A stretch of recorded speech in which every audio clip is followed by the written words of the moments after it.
Friend us on your socials and let's connect.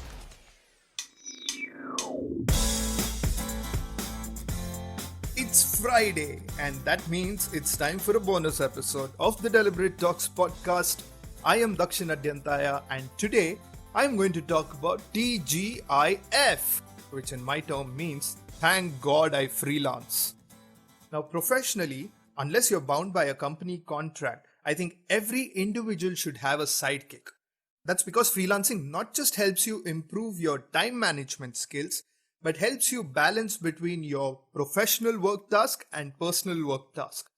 It also gives you a sense of entrepreneurial journey and provides you an opportunity to grow and understand whether you want to opt for it or not, especially when work is consistently coming in and it's helping you financially be sufficient enough to sustain your monthly expenses. Now, there are some pros and cons, of course, of freelancing, and the major con being inconsistent work and cash flow. And apart from this, you wouldn't have financial benefits of companies that would otherwise offer you. You might also have to deal with tight deadlines, so no paid leaves.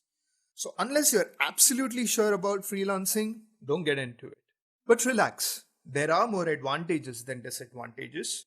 Like you can choose your own clientele, the project remuneration, and in some cases, the flexibility of time. But regardless of all these things, one thing is for sure. The demand for freelancers is more than ever today. COVID has turned the economic tables where brands have slowly started moving to smaller setups of freelancers for the time being to get their work done. Be it building a website, or for content, or for social media, or even design tasks, freelancers are the need of the hour. So if you are someone who has been affected by salary cuts and have more time in hand to take up work, or simply have been fired by your company, don't worry.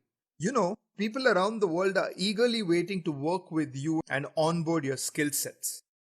So now that we have set our importance on freelancing, you must be wondering, how do I go about starting it? So here are a few ideas for you to explore. Start with creating a portfolio for yourself. Collate all the work that you have done over the years. Just ensure you present your portfolio well. Well, designing it is not too difficult. You can either opt for a PowerPoint presentation or simply use fancy templates from platforms like Canva or Trello. Another opportunity that very actively lies for freelancers are on social media platforms. LinkedIn, Twitter, and Facebook are your best bets.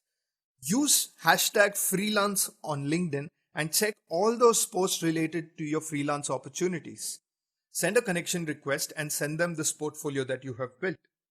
Now on Twitter, follow the same or tweet out your requirement and ask your friends to retweet it for you. On Facebook, it's rather more simple, where you just have to identify the dedicated groups for work related to your interest. Try out groups like media movements and the networking communities. And the last part of it is to sign up on dedicated platforms for freelancing. Some of the popular portals include Fiverr, Tapchief, Freelancer.com, Upwork, and more, which brings companies and individuals together to collaborate for projects.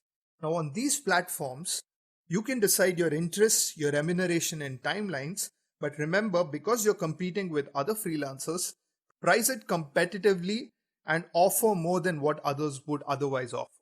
So I now hope that you go find your favorite gig, and if this has been useful for you, or if you have more ideas to contribute to this topic, don't forget to write to me at deliberatetalks@gmail.com or write to me on the social media platforms of Pixelated Egg. I hope this bonus episode makes you go TGIF. Until next time, inspire and be inspired.